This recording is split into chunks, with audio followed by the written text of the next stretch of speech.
Palakkad Kollengode beverages ഔട്ട്ലെറ്റിലെ മോഷണത്തിൽ മുഖ്യപ്രതി കസ്റ്റഡിയിൽ. കൊല്ലങ്കോട് സ്വദേശി ശിവദാസനെയാണ് കസ്റ്റഡിയിലെടുത്തത്. കേസിൽ ഇന്നലെ കൊല്ലങ്കോട് സ്വദേശി രവിയെ അറസ്റ്റ് ചെയ്തിരുന്നു. മറ്റൊരു പ്രതിയായ രമേശിനായി അന്വേഷണം ഊർജിതമാക്കി. സാജിദ് അജ്മൽ വിവരങ്ങൾ നൽകുന്നു. സാജിദ്, ഒരു പ്രതിയെ കൂടിയാണ് ഇനി ലഭിക്കാനുള്ളത്, അല്ലേ?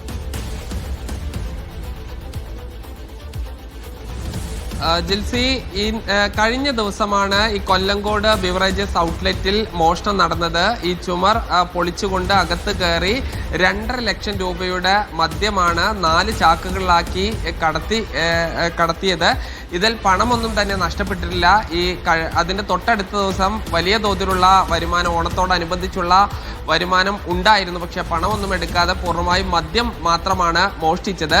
ഇതിൽ ഈ മോഷണം ആസൂത്രണം ചെയ്ത ശിവദാസനെയാണ് ഇപ്പോൾ പോലീസ് കസ്റ്റഡിയിൽ എടുത്തിട്ടുള്ളത്. ഇയാളെ വിശദമായി ചോദ്യം ചെയ്യും. ഇയാളുടെ അറസ്റ്റ് ഉടൻ തന്നെ രേഖപ്പെടുത്തുമെന്നാണ് പോലീസ് അറിയിക്കുന്നത്. ഇന്നലെയാണ് കൊല്ലങ്കോട് സ്വദേശിയായ ഈ നെന്മേരി സ്വദേശി രവിയെ പോലീസ് കസ്റ്റഡിയിൽ എടുത്തിരുന്നത്. അയാളുടെ അറസ്റ്റ് രേഖപ്പെടുത്തിയിട്ടുണ്ട്. അമിതമായി മദ്യപിച്ചതിനാൽ പരസ്പര വിരുദ്ധമായ കാര്യങ്ങളായിരുന്നു പറഞ്ഞിരുന്നത്.